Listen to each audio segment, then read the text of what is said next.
Hi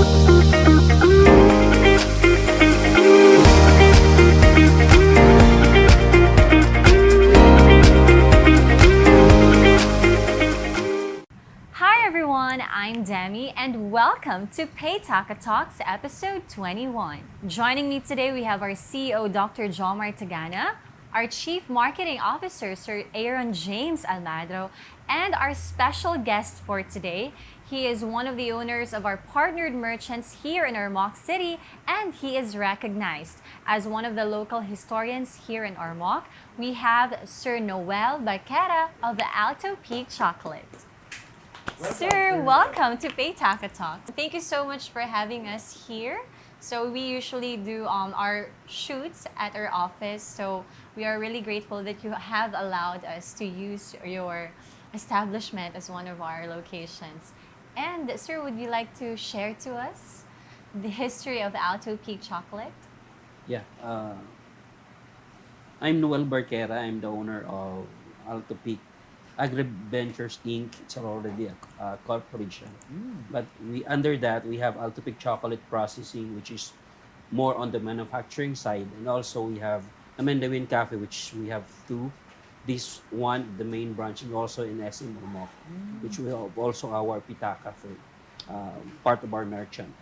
Alto Peak, way back in 2019, I worked with my former company for 22 years. No? Energy Development Corporation. With the EDC? With EDC as a safety practitioner, officer, and a rescuer at the same time. But in 2019, I decided to tender my early retirement, avail the early retirement program of the company. But before that, my wife is really craving for a dark chocolate. She's into low-carb diet before. That is why we're really looking for a good dark chocolate in the market. But unfortunately, there are only few items left in the shelves, like in Mercury Drugstore, wherever we go. Dark chocolate. Dark chocolate. Kaya nag-hoard siya. No?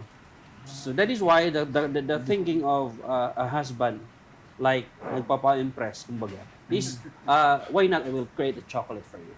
Wow. But Wow. parang a question mark siya. Kasi I'm not into culinary. I'm not a pastry chef or whatever reason.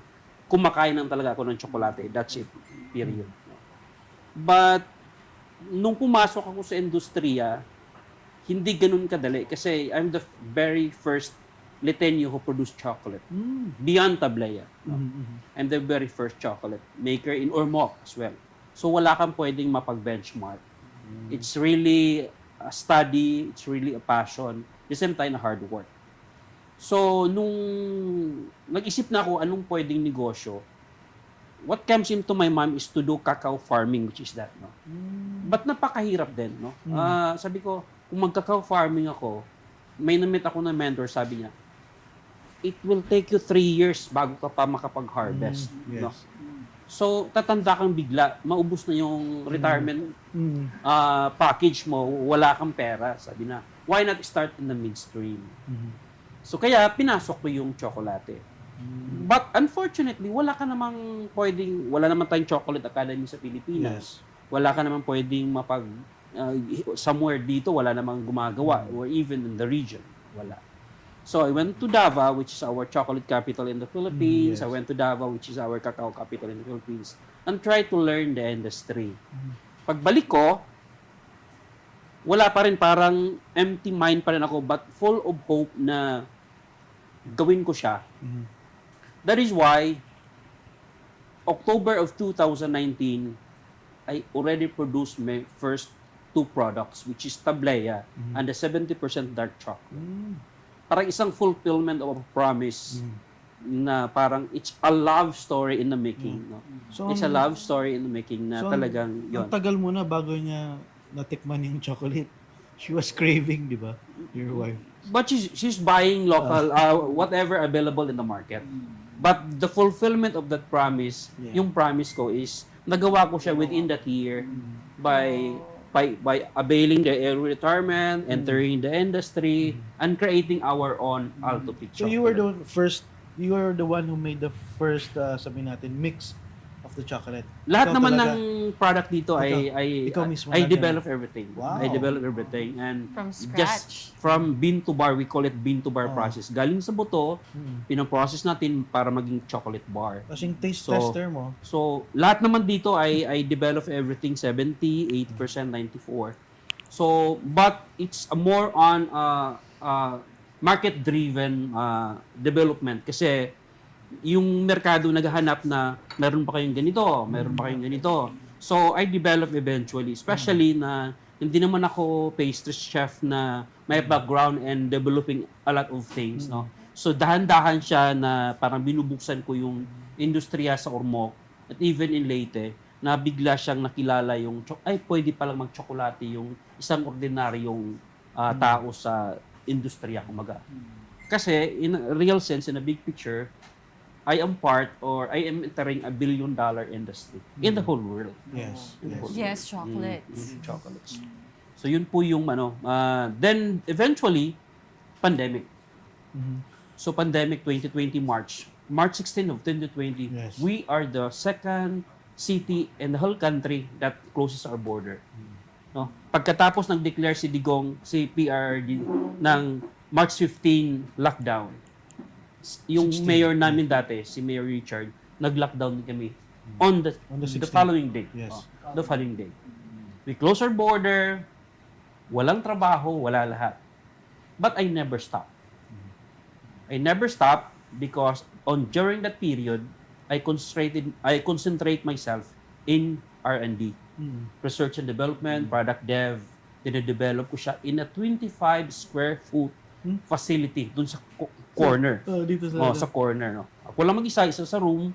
Nandun yung office ko, nandun yung raw mats ko.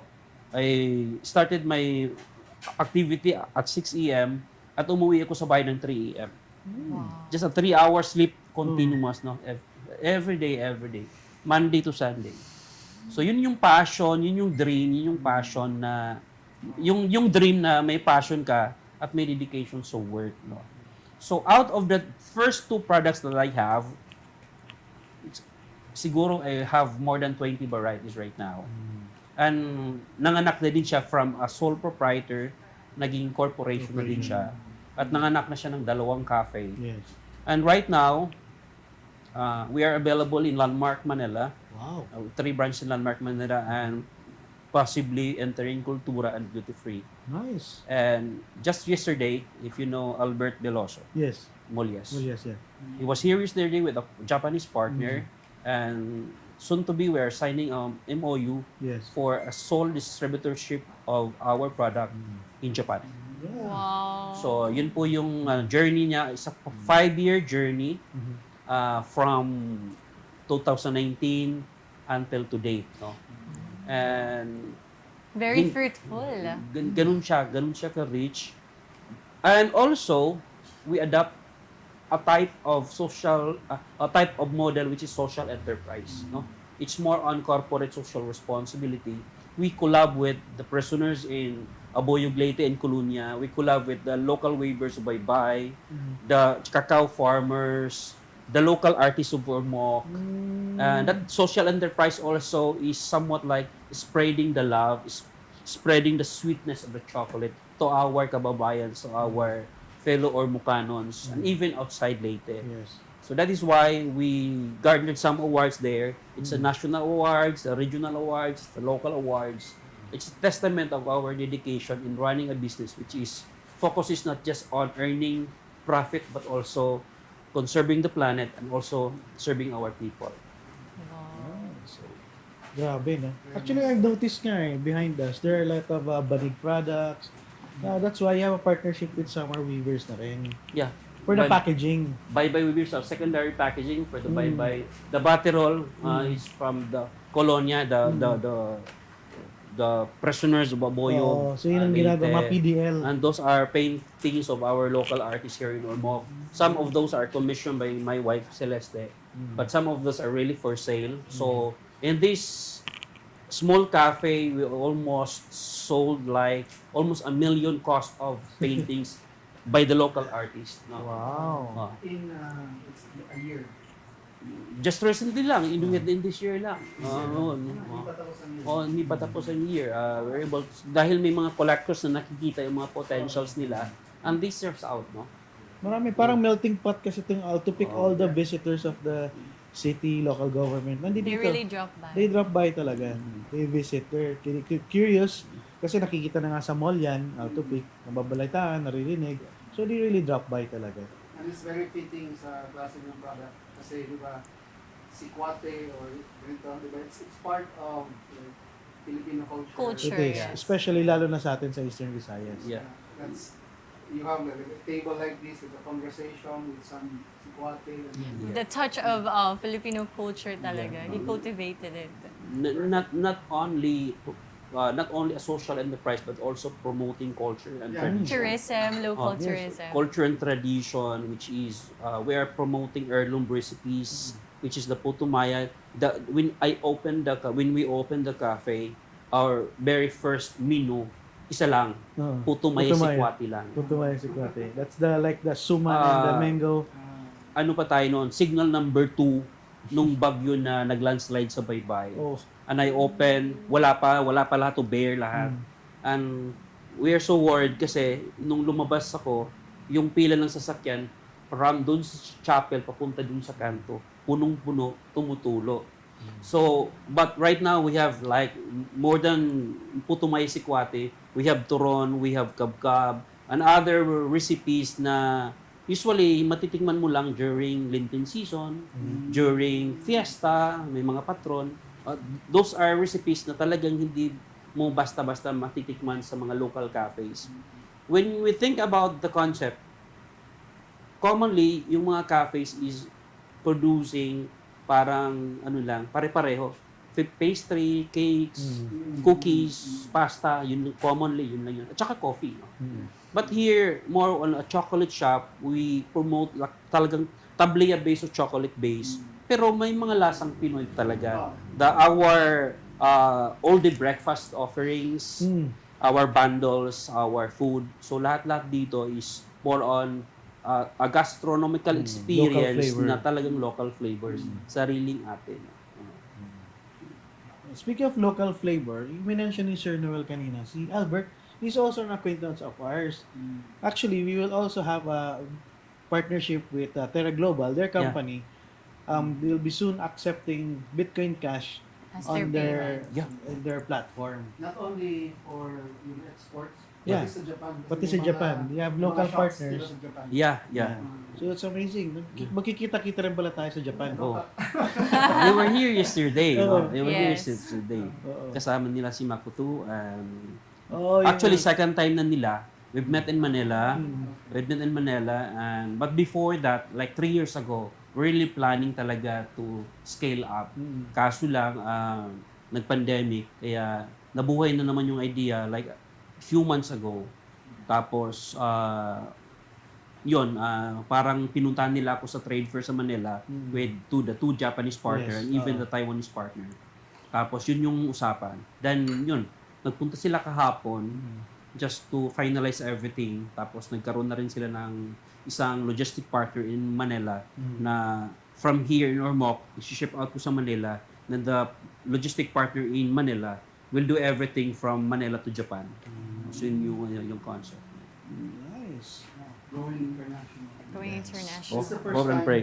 It's the first time that there was an exporter of the beef, or were there exports done before this? Actually, I've already tried one shipment to Albert through DHL. Okay. Ang challenge lang kasi our product is sensitive to impact And heat. and sensitive to heat. Yes. Kaya wala siyang control, wala tayong control doon kasi Tama. parang kasama sa ibang cargo. Oo. Kaya nagme-melt siya, no. Japanese is really picky on eating things na talagang hindi tama, no. Yung picture mo at saka yung original tunaw na yung siya. tunaw siya. So hindi kaya for them. Hindi na That siya is why we will do some sampling batch to Japan through the new courier at titingnan natin kung successful siya. Otherwise, sabi nila, they will bring me to Japan and create the Oh. chocolate in Japan. Egypt. Ah, So they'll make a parang- factory for you there. Mm. They will Parang- export you instead. O parang gano'n yung concept. But then, ang maganda lang is, they'll still bring the name Alto Pico. That's Yeah, yeah, nice. yeah. It's good, that's Wow. good. Mm. Yes. Yes. Sir, so I'd like to know because Ormoc City is one of the, the fastest city where there are a lot of merchants who have accepted Paytaka as their payment option. So can you tell us, were there already customers who are paying through Paytaka here in your establishment? And how was the experience? Actually, I think I was one of the very first Yes. merchant here in Ormoc who accept Pitaka. Not because I like Pitaka, but because my wife and the guy here knows Our batchmates. our batchmates. Batch 1999. Oh, really? No, I don't think that. I think that's wrong. I think it's 2000. Sa nine. It's okay. It's okay.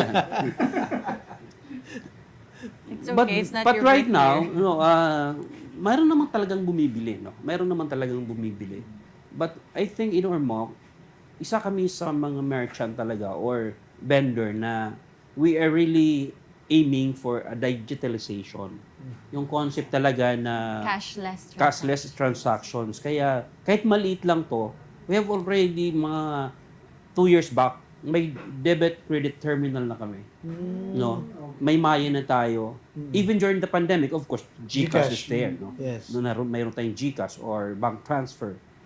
Pero nung talagang nagmaya na tayo, nag-GCash, at saka iba't ibang platform.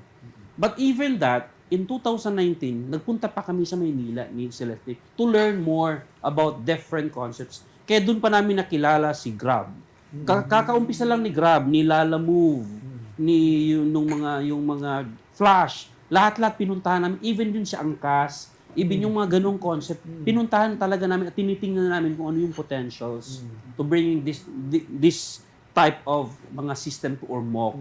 Kasi alam namin na yung direction is really going there. Yes. No? Papunta doon yung direction at sa competition kasi be the first and be the best. Yes. So, kung hindi ka first, pwede kang maging best. So, pero mas advantage, may edge ka talaga kung If you you're are the first. Exactly. And you are Yeah. the best. And you're the best. So, you need to, doon yung sustainability yung Yes. at saka consistency. So, importante yun sa negosyo. Kaya, yung unique business proposition mo sa negosyo mo is how to be different. Anong uniqueness mo sa iba? Tama. Kaya kung nandito ka, wala kang dalang pera, wala ka ng rason kung hindi ka makakabili Yes. kasi wala lang talagang laman yung pitakan. Paytaka. So, yung wallet mo. Kasi kung mayroon lang talaga, you can buy anything because you have all the access that you want. Yeah, nowadays. Oo. So, yun yung importante talaga. Na, for example, we do trade exhibit. Marami talagang mga Gen Z na walang laman yung pitakan nila. Walang wallet. Yes. Sir, mayroon ba kayong Wala silang... naghahanap na agad ng QR? Yes. So, yun yung madali. So, if you have that, talagang bibili. Tsaka yung mga impulse buyer yung mga yon, no? Yung mga impulse buying kasi, wala sa budget yun. At yun yung tinatarget natin ng merkado. Na yung mga impulse buy na kung mayroon kang access sa ganitong mga platform ay wala. Talagang makakabili sila. Makakabili, yes. Yeah, actually ako, I don't bring cash na eh. Because it's easier to spend something that you can't touch. Parang if you have something in your wallet, different siya pag cash yung binibigay mo. Parang you're really letting it go. Kung cashless Compared kasi sa ma'am, QR code. kung cashless kasi parang limitless eh. As Yes. long na may laman siya. Same feeling with the credit card, di ba? Parang Click ka lang, click, swipe. click, swipe. Thank you so much, sir, for sharing that rich story of your history here at Alto Peak. So, sir, where did the name Alto Peak come from? Pala? Alto Peak is the highest mountain here in Region 8.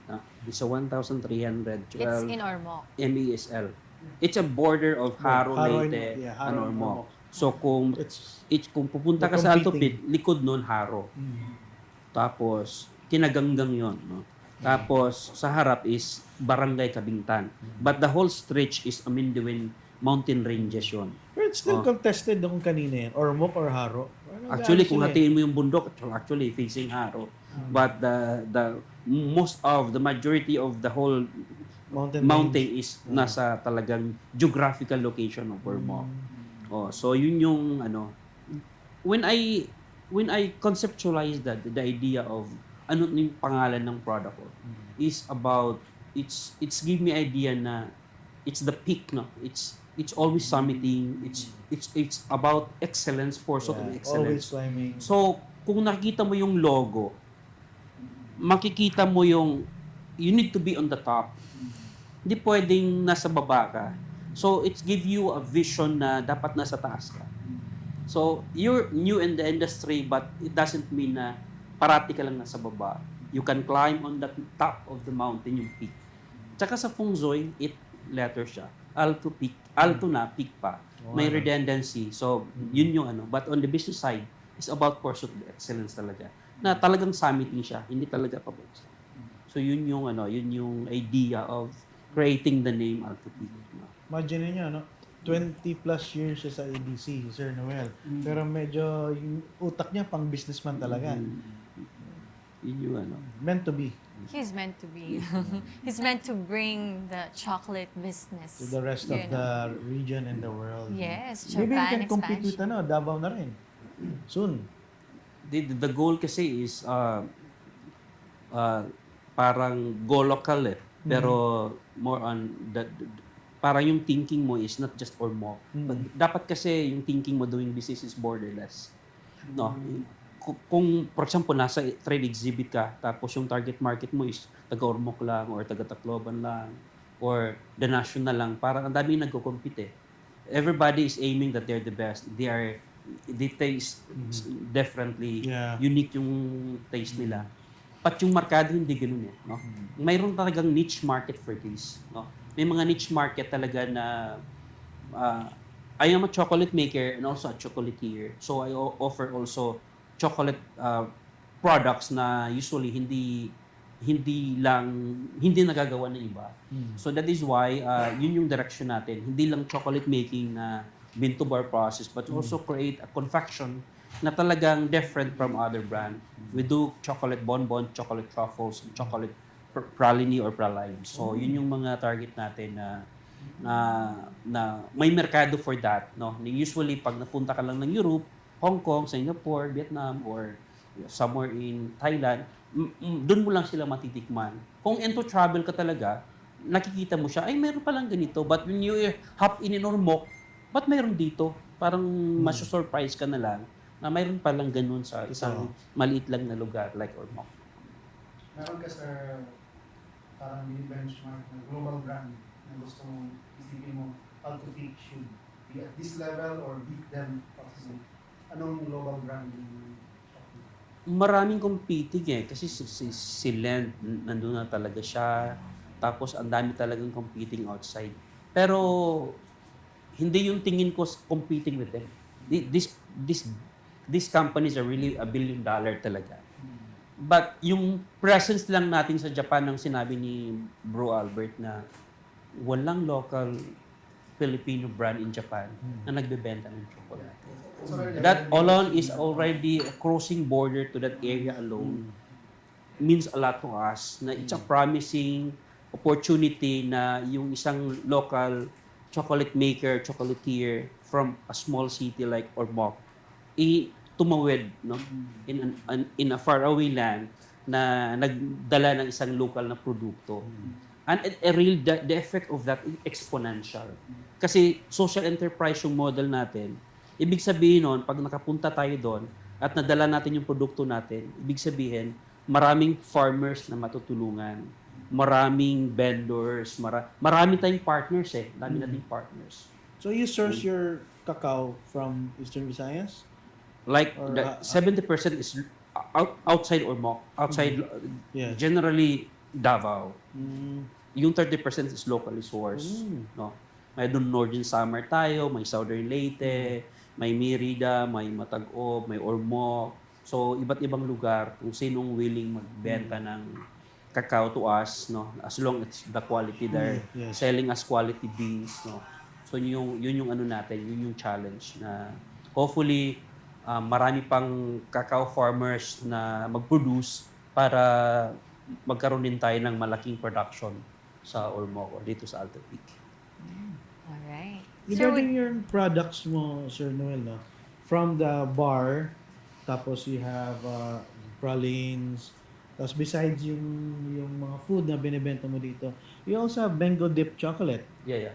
Are you planning to release more? Like, since you're in Ormoc City and, you know, the Queen Actually, Pineapple. we are really we're really planning to expand our line of Product products. line, oh. Even banana chips, even pineapple with chocolate. Pwede tayong ganun eh. But in the industry kasi, napakahirap natin gawin yon kung hindi tayo sumusunod sa mga regulatory compliances.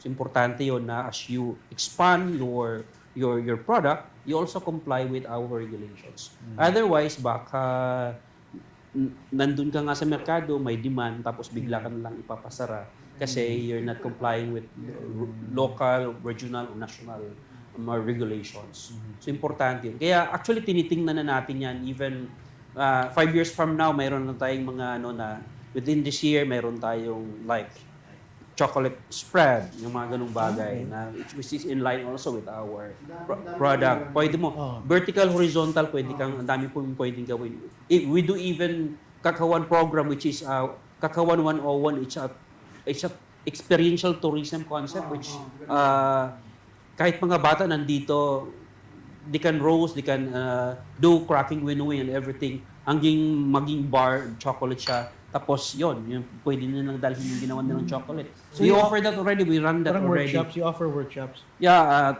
it's a 4 to 6 hour course. Nandito lang lahat sila kumakain, playing, enjoying the... So it's available now? Yeah, we are offering that. Like 10 packs above, niraran natin yung program. So how do you book for it? Maybe you can tell our audience how to...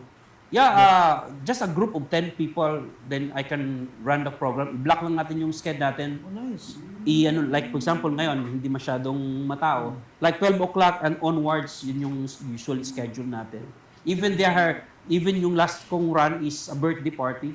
But at the same time, instead of eating dun sa labas, nagkaroon sila ng experiential activity like cacao chocolate making, which is much more fun for them kasi sa school, parang nag-uusap talaga sila na kumakain. And even they're just doing the packaging and molding, they're eating the chocolate already. They're tasting. So yung mga ganung experiential tourism.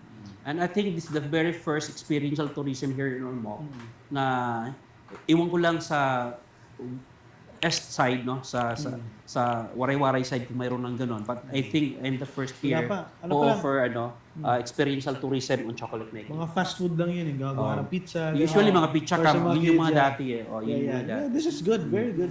So yun yung Cacao, mga target chocolate. natin na mga program, no. Lalo na yung mga bata, sweet tooth. Yun, pati din matanda, sweet tooth. Yes, sir. Please invite your fellow Ormocanans or our viewers to visit Alto Peak Chocolate. Yes, magandang hapon po sa lahat and inibitahan ko po kayo na to drop by Alto Peak Chocolate. Isa po siyang chocolate shop at saka isang manufacturing processing na gumagawa ng produktong sariling atin, no. So here you are not only helping Alto Peak or supporting a local brand or local product, but also you're supporting our partners like the weavers, the PDLs, the artists in Ormoc, and even our neighbors who are also working for us dito sa Alto Peak. The fintech companies. And also Pitaka, which is here. No? Mga talagang lumad nga taga-Ormoc, si Alto Peak. At the same time, sa region naman natin, it's also a homegrown company, si Pitaka. So, pareho kaming homegrown, so we're helping each other, we're collaborating kasi in the business right now, mas maganda yung collaboration side instead of competing, no? Go local. You go local, support local, and buy local. Yeah. Here at Alto Peak Chocolate, you can pay through Paytaka. So thank you so much, sir, for your time and for sharing your rich history about how you have established this successful business, which is into expansion internationally. Pero wait, speaking of history, dimension mo kanina. He's Local historian, local recognized. Paano historian. nangyari yun? Oh, kasi, Parang si Ganggang lang ata yung nakakalam nun. But anyway, Yung we marketing were really associate fun namin. of studying our, hindi lang actually Ormoc, but even kung makita yung mga books ko dito, Oo nga eh. it's about Balangiga, it's about Northern Samar, it's about who we are as Filipino. Mas naiintindihan kasi natin kung ano yung pwede nating ma-offer if we know our history. O, bakit nandito tayo? Bakit ganito yung ano? Kasi commonly yung naputol kasi yung napag-aralan natin na history sa books ay different pala siya sa totoong buhay. Totoo. So hindi na natin na-capture yung mga pre-colonization period. Nakalimutan na natin na may mga pala tayong may mga letters pala tayong ganito, no. So yung Meron din kami yan. oh, di ba? So yung mga ganung bagay nakakalimutan natin na Tribo Pitaka. prior tayo naging colonized is may kultura na pala tayo na On our pwedeng own. ipagmamalaki, no. So yun yung dapat maintindihan ng mga bata. And the sad thing to say, we lose patriotism, we don't love our country anymore. Ano we promote that? We really encourage our young people to Yes. love our country. Kasi isa lang Ito. naman yung bansa natin. Exactly. It's the Philippines. That is why when I give talk to different academies like San Carlos, Cebu, BSU, and even on Monday we'll be coming to BEPSU and Biliran. It's really encouraging them Yes. to do this. Tama. To study history, learn, and support. Yung mga ginagawa nilang content sa sarili nila, why not capture a content na yung mga bibingka makers sa community mo na napakasarap, yung gumagawa ng mga sumanlatik sa community mo. Create as content and help them. Push them sa content mo para makilala, may maganda palang gumagawang ganyan sa Barugo, sa Carigara, sa Haro, di ba? So, hindi lang tayo, no? Dapat sama-sama. Yun yung Sino pang magmamahal pinopropose sa mo, bansa diba? kundi tayo? Yun yung pinopromote. Kaya nga kami sa Paitaka, colors of the Philippine flag. Yes. Very patriotic din. Like, Yan, no? Maraming salamat sa inyo. Sir Noel, thank you. Of course, first and foremost, thank you Yes. for being the first, no? The merchants here in Ormoc City. One of the When very you first. came in as a Paitaka merchant, everyone followed suit. And now we have, Ormoc City has the most number of merchants in the Philippines. Actually, in the world. In the world. Yeah, we've expanded to Hong Kong, Taiwan, Australia. Ormoc still has the most number of merchants. And everybody's following suit. And it's amazing. It's an amazing journey for all of us. Such an interesting episode that we have today. So, guys, I hope you enjoyed this one. And please don't forget to follow all our social media sites. Also, I'm encouraging everyone to download Paytaka. You can find it on Apple App Store, Google Chrome Web Store, and Play Store. Thank you so much, and I'll see you on our next episode. Bye!